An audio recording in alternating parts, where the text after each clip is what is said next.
That's okay. Now there it is. And then I don't think I need that. I think I just needed this guy. Sorry about that, everybody. I hope that was working last time. I should double check. Welcome back to Kirk Reads the Kybalion. This is going to be the final volume of this. I'm going to make it through these last 3 chapters tonight. Because why not? And also, I've been having fun making some videos about some Kybalion related stuff. And I'd like to get through all of this and put together a few retrospectives on it. I'm really enjoying the book, so hope someone else is as well. All right. Let's start tonight with chapter 13. The ever uncontroversial topic of gender. All right, here we go. Chapter 13. Gender. Gender is in everything. Everything has its masculine and feminine principles. Gender manifests on all planes. The Kybalion.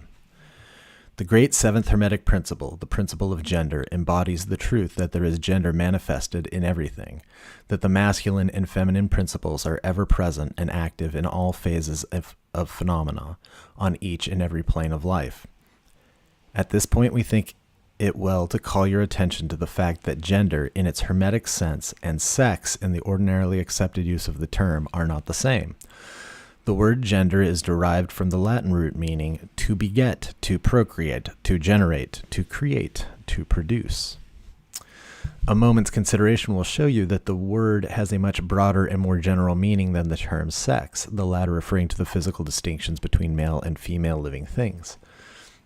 Sex is merely a manifestation of gender on a certain plane of the great physical plane, the plane of organic life. We wish to impress this distinction upon your minds for the reason that certain writers who have acquired a smattering of the Hermetic philosophy have sought to identify the seventh Hermetic principle with wild and fanciful and often reprehensible theories and teachings regarding sex. Oh my. The office of gender is solely that of creating, producing, generating, etc., and its manifestations are visible on every plane of phenomena. It is somewhat difficult to produce proofs of this along scientific lines, for the reason that science has not as yet recognized this principle as of universal application.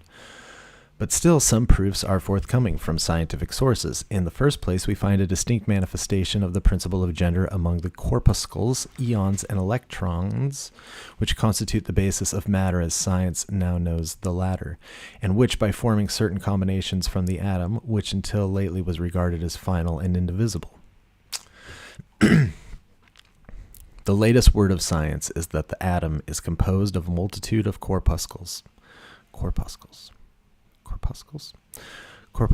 electrons, or ions, the various names being applied by different authorities, revolving around each other and vibrating at a high degree in intensity. But the accompanying statement is made that the formation of the atom is really due to the clustering of negative corpuscles around a positive one. The positive corpuscles seeming to exert a certain influence upon the negative corpuscles, causing the latter to assume certain combinations and thus create or generate an atom. This is in line with the most ancient Hermetic teachings, which have always identified the masculine principle of gender with the positive and the feminine with the negative poles of electricity, so-called. Now, a word at this point regarding this identification. The public mind has formed an entirely erroneous impression regarding the qualities of the so-called negative pole or electrified or magnetized matter. The terms positive and negative are very wrongly applied to this phenomenon by science. The word positive means something real and strong as compared with a negative unreality or weakness. Nothing is further from the real facts of electrical phenomena. The so-called negative pole of the battery is really the pole in and by which the generation or production of new forms of energies is manifested. The so-called negative pole of the battery is really the pole in and by which the generation or production of new forms and energies is manifested. There is nothing negative about it. The best scientific authorities now use the word cathode in place of negative. The word cathode coming from the Greek root meaning descent, the path of generation, etc. From the cathode pole emerged the swarm of electrons or corpuscles. From the same pole emerged those wonderful rays, which have revolutionized scientific conceptions during the past decade. The cathode pole is the mother of all of the strange phenomena which have rendered useless the old textbooks and which have caused many long accepted theories to be relegated to the scrap pile of scientific speculation. The cathode or negative pole is the mother principle of electrical phenomena and of the finest forms of matter as yet known to science. So you see, we are justified in refusing to use the term negative in our consideration of the subject, and in insisting upon substituting the word feminine for the old term. The facts of the case bear us out in this, without taking the Hermetic teachings into consideration. And so we shall use the word feminine in the place of negative in speaking of that pole of activity. The latest scientific teachings are that the creative corpuscles or electrons are feminine. Science says they are composed of negative electricity. We say they are composed of feminine energy. A feminine corpuscle becomes detached from, or rather leaves a masculine corpuscle and starts on a new career. It actively seeks a union with the masculine corpuscle, being urged thereto by natural impulse to create new forms of matter or energy. One writer goes so far as to use the term, it at once seeks of its own volition a union, etc. It at once seeks of its own volition a union. This detachment and uniting from the basis of the greater part of the activities of the chemical world. When the feminine corpuscle unites with the masculine corpuscle, a certain process is begun. The feminine particles vibrate rapidly under the influence of the masculine energy and circle rapidly around the latter. The result is the birth of a new atom. This new atom is really composed of a union of the masculine and feminine electrons, or corpuscles. But when the union is formed, the atom is a separate thing, having certain properties, but no longer manifesting the property of free electricity. The process of detachment or separation of the feminine electrons is called ionization. These electrons or corpuscles are the most active workers in nature's field. Arising from their unions or combinations manifest the varied phenomena of light, heat, electricity, magnetism, attraction, repulsion, chemical affinity, and the reverse and similar phenomena, and all this arises from the operation of the principle of gender on the plane of energy. The part of the masculine principle seems to be that of directing a certain inherent energy toward the feminine principle, and thus starting into activity the creative process. But the feminine principle is the one always doing the active creative work, and this is so on all planes, and yet each principle is incapable of operative energy without the assistance of the other. In some of the forms of life, the two principles are combined in one organism. For that matter, everything in the organic world manifests both genders. There is always the masculine present in the feminine form and the feminine form. There is always the masculine present in the feminine form and the feminine form. Okay.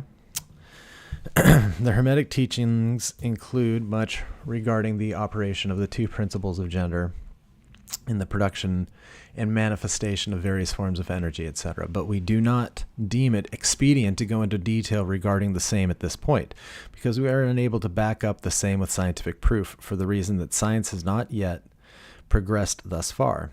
But the example we have given you of the phenomena of the electrons or corpuscles will show you that science is on the right path, and will also give you a general idea of the underlying principles. Some leading scientific investigators have announced their belief that in the formation of crystals there was to be found something that corresponded to sex activity, which is another straw showing the direction the scientific winds are blowing. And each year will bring other facts to corroborate the correctness of the Hermetic principles of gender. It will be found that gender is in constant operation and manifestation in the field of inorganic matter and in the field of energy or force. Electricity is now generally regarded as the something into which all other forms of energy seem to melt or dissolve. The electrical theory of the universe is the latest scientific doctrine and is growing rapidly in popularity and general acceptance.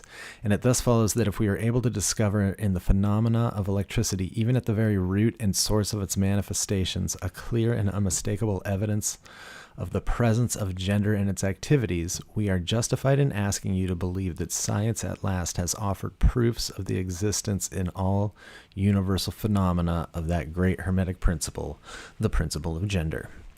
It is not necessary to take up your time with the well-known phenomena of the attraction and repulsion of the atoms, chemical affinity, the loves and hates of the atomic particles, the attraction or cohesion between the molecules of matter. These facts are too well known to need extended comment from us. But have you ever considered that all of these things are manifestations of the gender principle? Can you not see that the phenomena is on all fours with that of the corpuscles or electrons?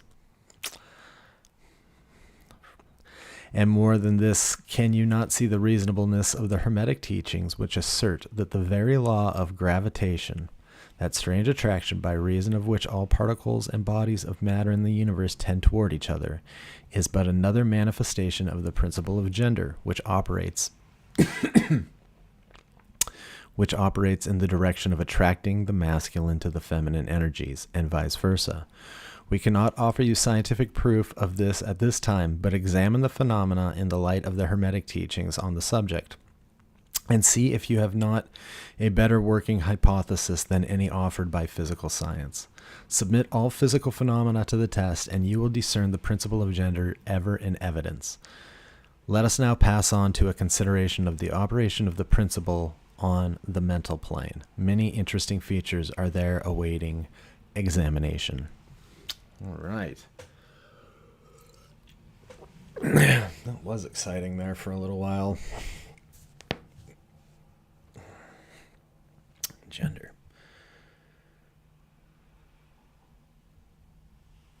A lot of corpuscles. God, I hope that's how you say that word. That's a lot of times to say a word when you're not completely sure. How else would you say it? Corpuscle? Corpuscle? It's got to be corpuscle, right? But it's like muscle. Corpuscle. Corpuscle. All right. We're too far in now to switch up, so. Chapter 14. Mental Gender. Students of psychology who have followed the modern trend of thought along the lines of mental phenomena are struck by the persistence of the dual mind idea, which has manifested itself so strongly during the past 10 or 15 years, and which has given rise to a number of plausible theories regarding the nature and constitution of these two minds. The late Thomas J. Hudson attained great popularity in 1893 by advancing his well-known theory of the objective and subjective minds, which he held existed in every individual. Other writers have attracted almost equal attention by their theories regarding the conscious and subconscious minds, the voluntary and involuntary minds, the active and passive minds, etc., etc.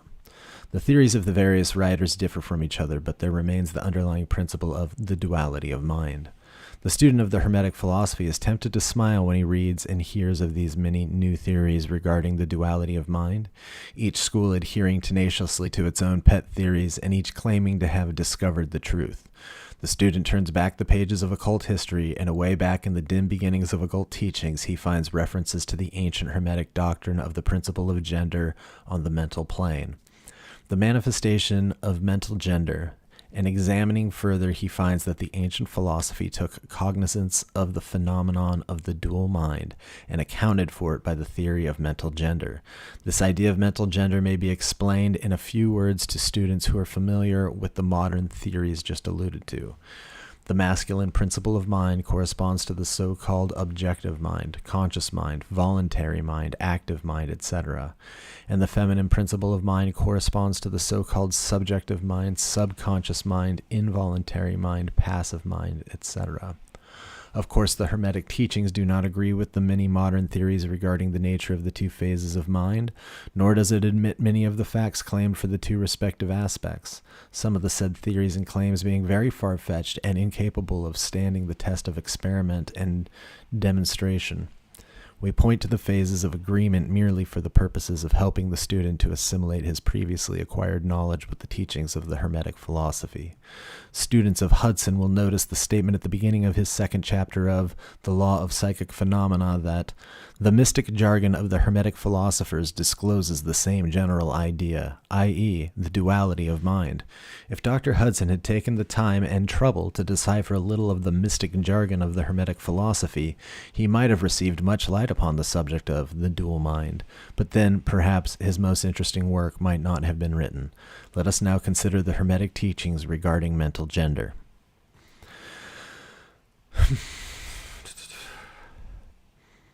The Hermetic teachers impart their instruction regarding the subject by bidding their students examine the report of their consciousness regarding their self. The students are bidden to turn their attention inward upon the self dwelling within each. Each student is led to see that his consciousness gives him first a report of the existence of his self. The report is, I am.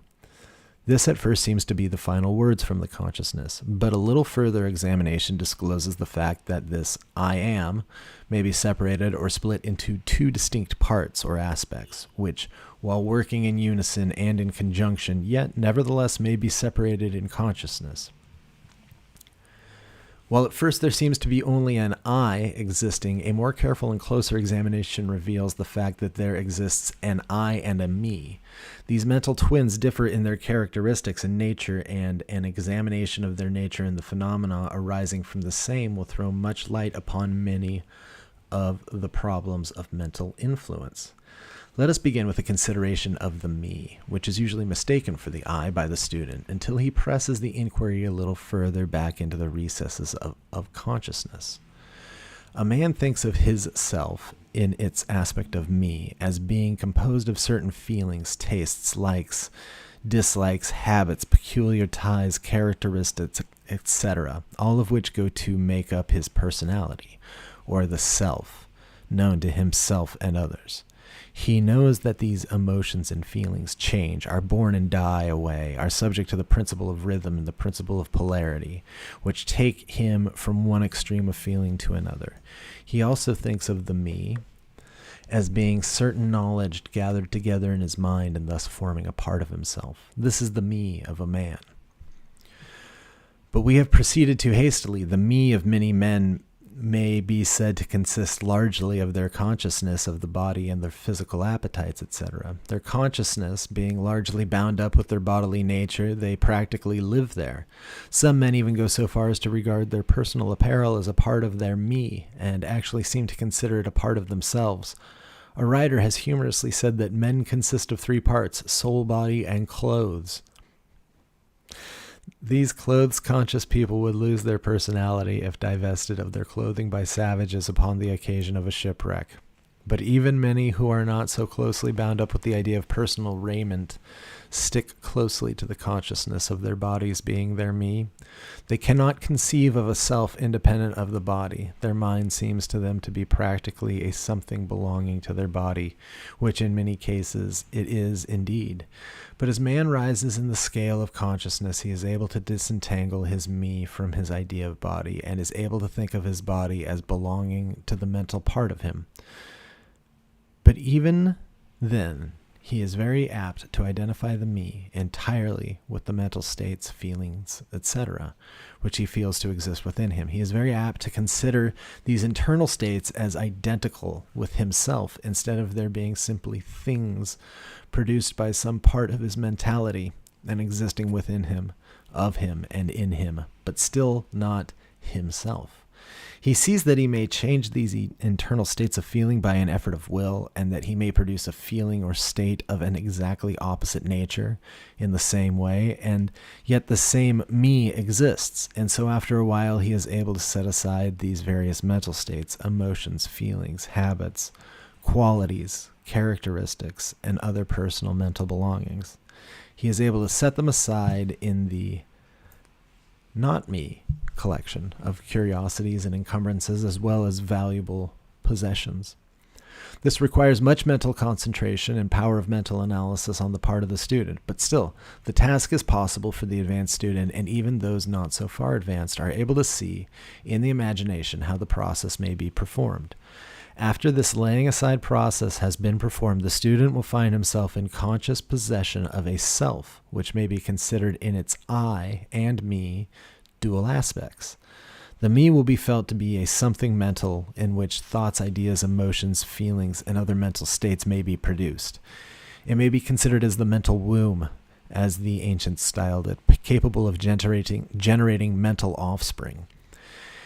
It reports to the consciousness as a me with the latent powers of creation and generation of mental progeny of all sorts and kinds. Its powers of creative energy are felt to be enormous, but still it seems to be conscious that it must receive some form of energy from either its I, companion, or else some other I, ere it is able to bring into being its mental creations.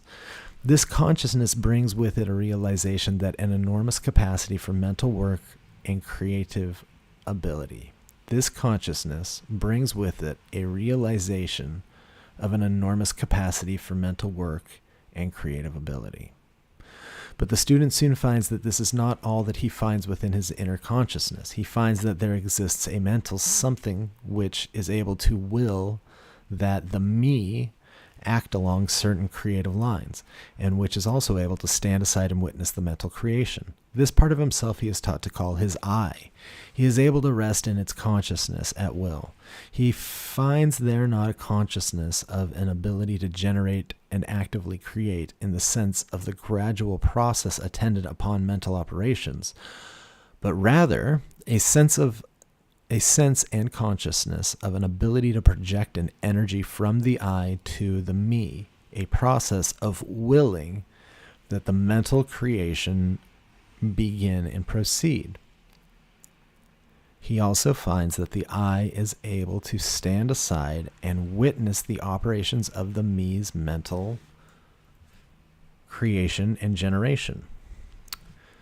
There is this dual aspect in the mind of every person. The I represents the masculine principle of the mental gender. The me represents the female principle. The I represents the aspect of being, the me, the aspect of becoming. You will notice that the principle of correspondence operates on this plane just as it does upon the great plane upon which the creation of universes is performed. The two are similar in kind, although vastly different in degree. As above, so below. As below, so above. These aspects of mind, the masculine and feminine principles, the I and the me, considered in connection with the well-known mental and psychic phenomena, give the master key to these dimly known regions of mental operation and manifestation. The principle of mental gender gives the truth underlying the whole field of the phenomena of mental influence, etc.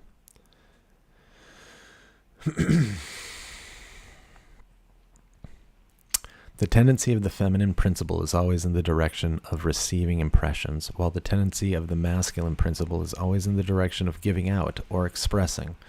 The feminine principle has a much more varied field of operation than has the masculine principle.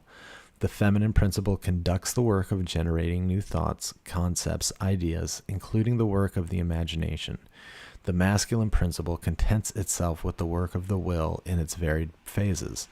And yet, without the active aid of the will of the masculine principle, the feminine principle is apt to rest content with generating mental images, which are the result of impressions received from outside, instead of producing original mental creations. Persons who can give continued attention and thought to a subject actively employ both of the mental principles, the feminine in the work of the active mental generation, and the masculine will in stimulating and energizing the creative portion of the mind.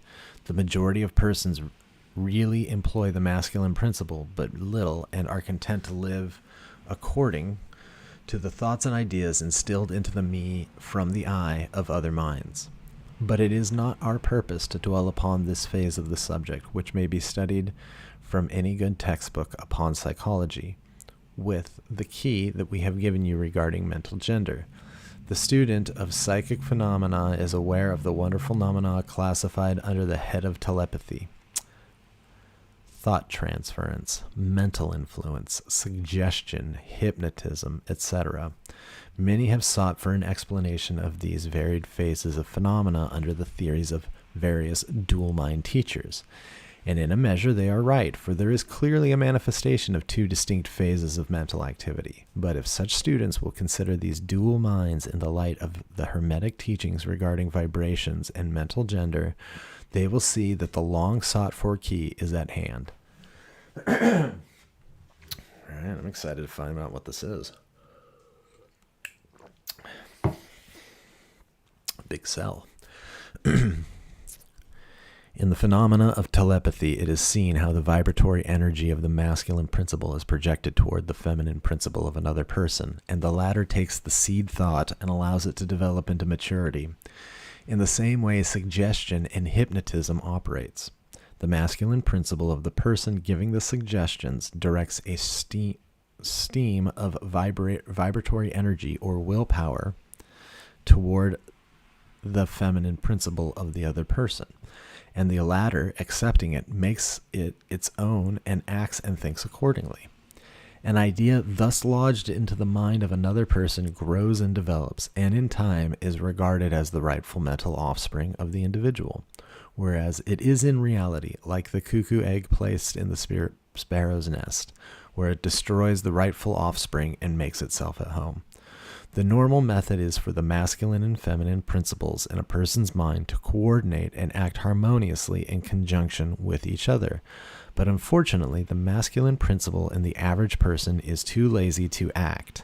The display of willpower is too slight, and the consequence is that such persons are ruled almost entirely by the minds and wills of other persons, whom they allow to do their thinking and willing for them.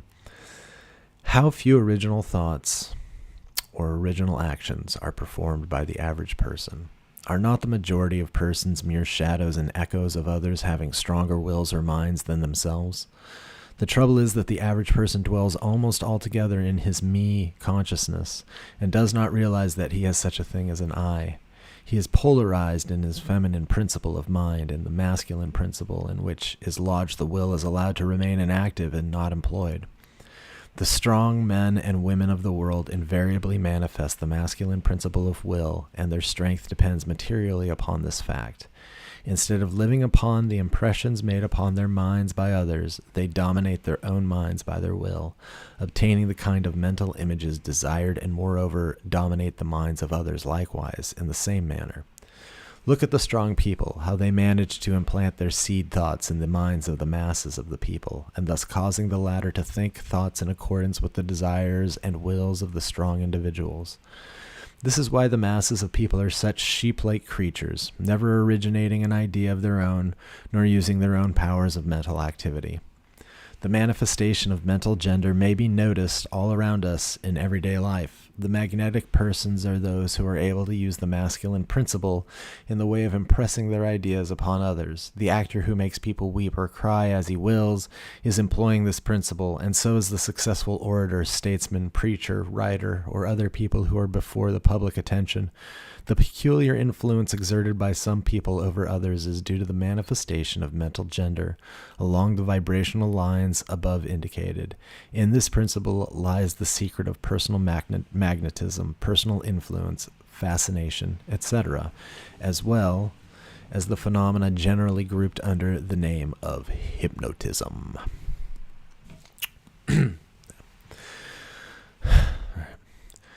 The student who has familiarized himself with the phenomena generally spoken of as psychic will have discovered the important part played in the said phenomena by that force which science has styled suggestion, by which term is meant the process or method whereby any idea is transferred to or impressed upon the mind of another, causing the second mind to act in accordance therewith. A correct understanding of suggestion is necessary in order to intelligently comprehend the very psychical phenomena which suggestion underlies. But still more is a knowledge of vibration and mental gender necessary for the student of suggestion. For the whole principle of suggestion depends upon the principle of mental gender and vibration. Oh, this is getting to be a lot. Okay. It is customary for the writers and teachers of suggestion to explain that it is the objective or voluntary mind which make the mental impression or suggestion upon the subjective or involuntary mind. But they do not describe the process or give us any analogy in nature whereby we may more readily comprehend the idea. But if you will think of the matter in the light of the Hermetic teachings, you will be able to see that the energizing of the feminine principle by the vibratory energy of the masculine principle is in accordance to the universal laws of nature. We'll say that one more time. That was a pretty good one. You will be able to see that the energizing of the feminine principle by the vibratory energy of the masculine principle is in accordance to the universal laws of nature, and that the natural world affords countless analogies whereby the principle may be understood. In fact, the Hermetic teachings show that the very creation of the universe follows the same law, and that in all creative manifestations upon the planes of the spiritual, the mental, and the physical, there is always in operation this principle of gender, this manifestation of the masculine and the feminine principles. As above, so below. As below, so above. And more than this, when the principle of mental gender is once grasped and understood, the varied phenomena of psychology at once becomes capable of intelligent classification and study. Instead of being very much in the dark,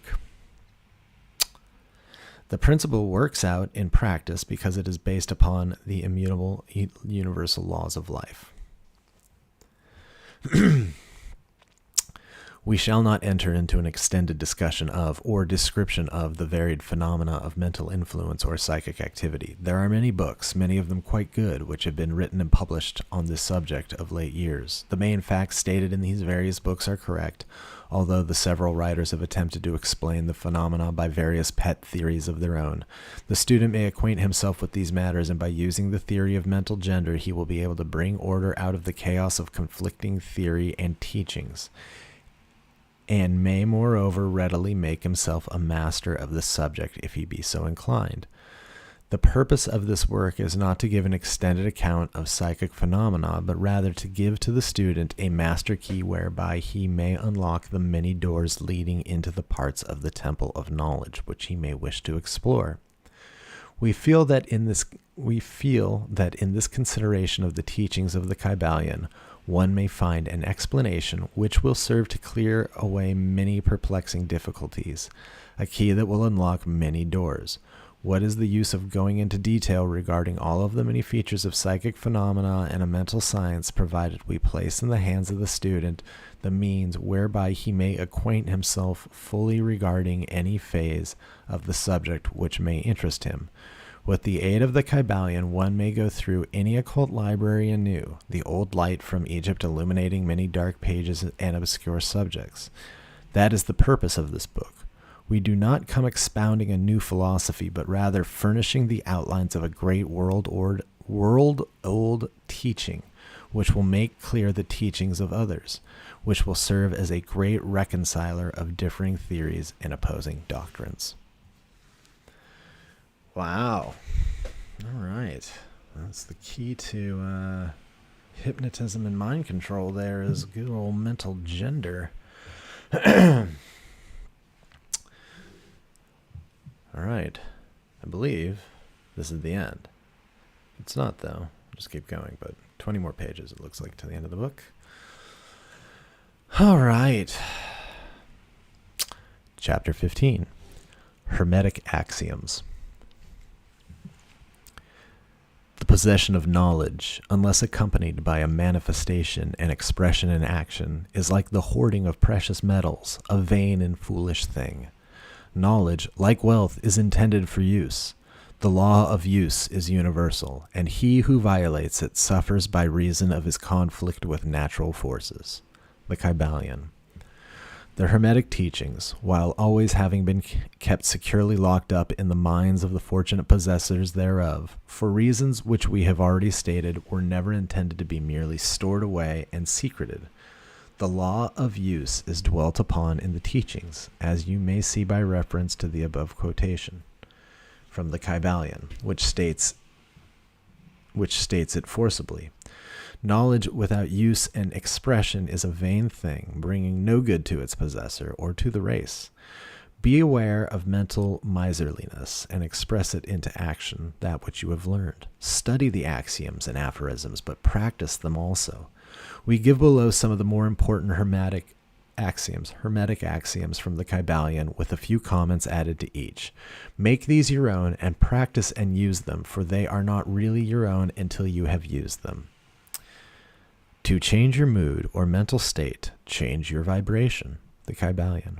One may change his mental vibrations by an effort of will in the direction of deliberately fixing the attention upon a more desirable state. Will directs the attention, and attention changes the vibration. Cultivate the art of attention by means of the will, and you have solved the secret of the mastery of moods and mental states. To destroy an undesirable rate of mental vibration, put into operation the principle of polarity and concentrate upon the opposite pole to that which you desire to suppress. Kill out the undesirable by changing its polarity. The Kybalion. This is one of the most important of the Hermetic formulas. It is based upon true scientific principles. We have shown you that a mental state and its opposite were merely the two poles of one thing, and that by mental transmutation, the polarity might be reversed. This principle is known to modern psychologists, who apply it to the breaking up of undesirable habits by bidding their students concentrate upon the opposite quality. If you are possessed of fear, do not waste time trying to kill out fear, but instead cultivate the quality of courage, and the fear will disappear. Some writers have expressed this idea most forcibly by using the illustration of the dark room.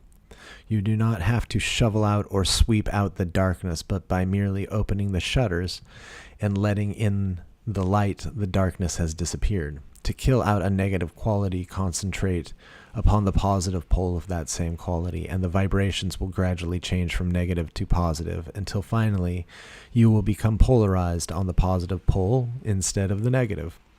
The reverse is also true, as many have found out to their sorrow when they have allowed themselves to vibrate too constantly on the negative pole of things.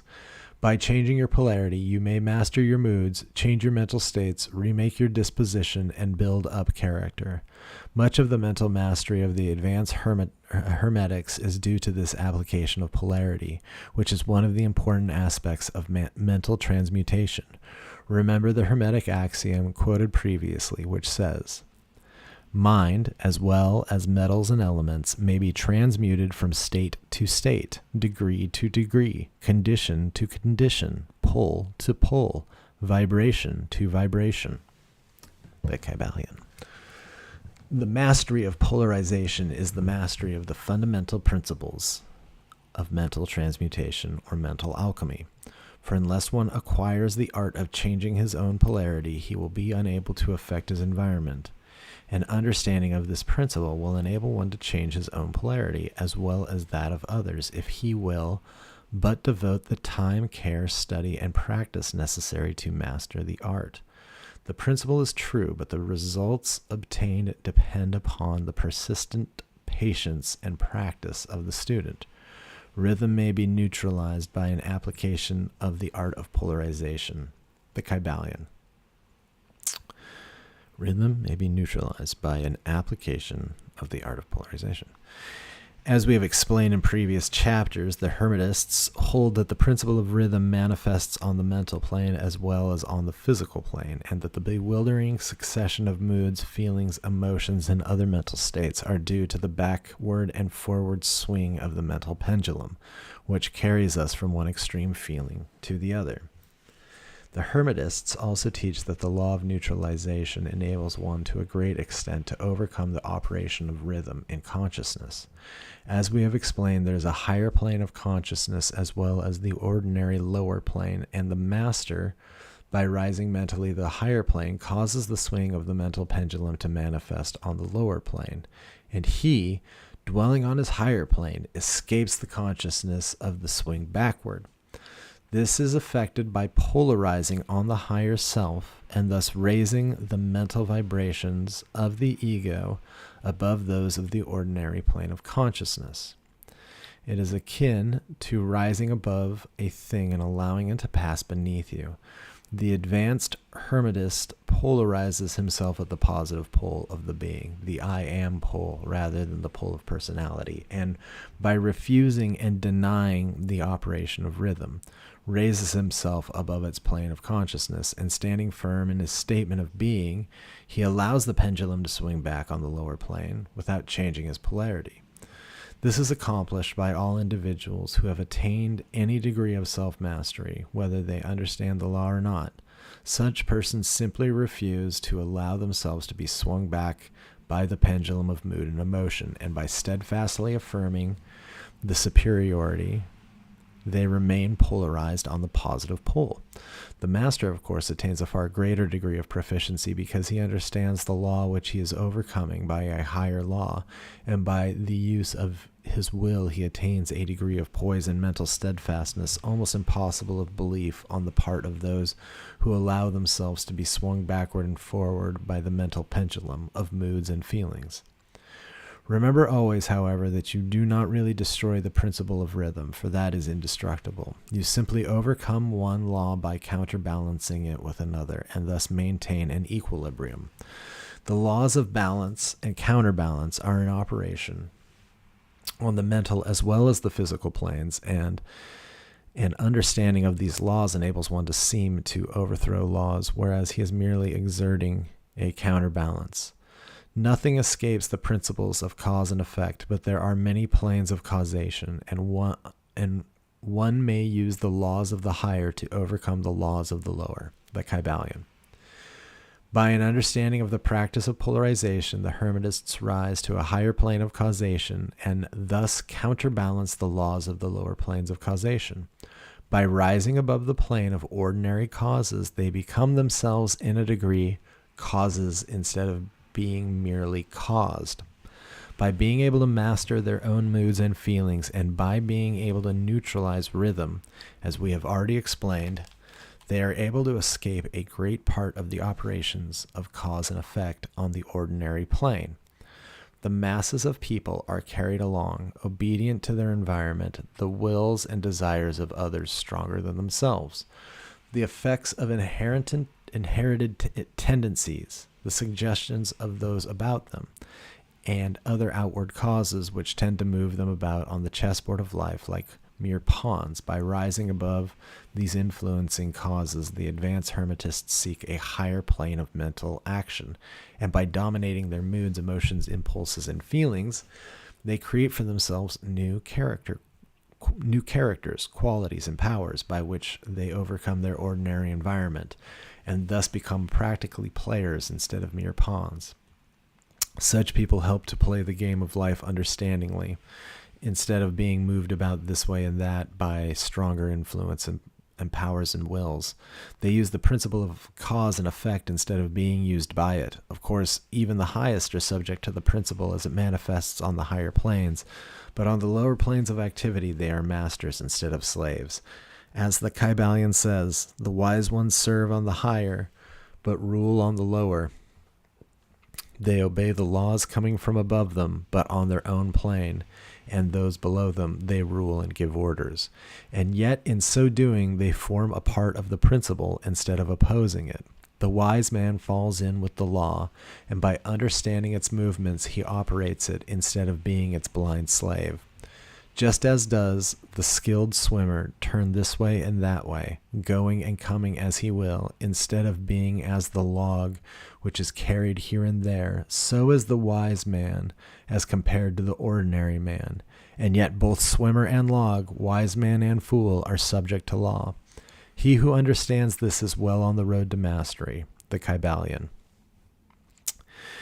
In conclusion, let us again call your attention to the Hermetic axiom. True Hermetic transmutation is a mental art, the Kybalion. In the above axiom, the Hermetists teach that the great work of influencing one's environment is accomplished by mental power. The universe being wholly mental, it follows that it may be ruled only by mentality. And in this truth is to be found an explanation of all the phenomena and manifestations of the various mental powers which are attracting so much attention and study in these earlier years of the 20th century. Back of and under the teachings of the various cults and schools remains ever constant the principle of the mental substance of the universe. If the universe be mental in its substantial nature, then it follows that mental transmutation must change the conditions and phenomena of the universe. If the universe is mental, then mind must be the highest power affecting its phenomena. If this be understood, then all the so-called miracles and wonder workings are seen plainly for what they are. The all is mind. The universe is mental. The Kybalion. Finis. All right. Well, look at that. We read the whole Kybalion. Let's see. This goes back to 1982 is the first date on there. That's kind of fun. And all the way to 2009. Well, awesome. That was really exciting, actually, there at the end. Those hermetic axioms and this whole idea of mental gender was very challenging. Because basically it seems like it involves getting people brain pregnant with or without their consent. But I did like these axioms. To change your mood or mental state, change your vibration. One of them was very weird. Yeah, no, they're all good. Nothing escapes the principle of cause and effect. Well, the wise ones serve on the higher, but they rule on the lower. They obey the laws coming from above them, but on their own plane, and those below them they rule and give orders. And yet in so doing they form a part of the principle instead of opposing it. They were talking about this earlier, where it was like the closer that you find yourself to the law, the closer in you are aligned to the law, the more freedom you have because you can live within the law. And it's kind of the same thing here. The more you live within the law and the more you are subject to it, the more you are master of everything because the law is everything. And you're aligned with it because the all is mind, the universe is mental. That's the Kybalion. All right. I've been having a lot of really good thoughts about this. I'm actually making a video where I'm looking at a Louis C.K. bit that I actually think demonstrates mental transmutation pretty well. So I will have that out soon. And I don't know what I'm going to do with these. I might cut them all into one video if anybody cares. But if you see this and you want to say hi, please do. And that's been the Kybalion. And let me know, too, if you have ideas on a book I should do next. Thanks. Stop streaming.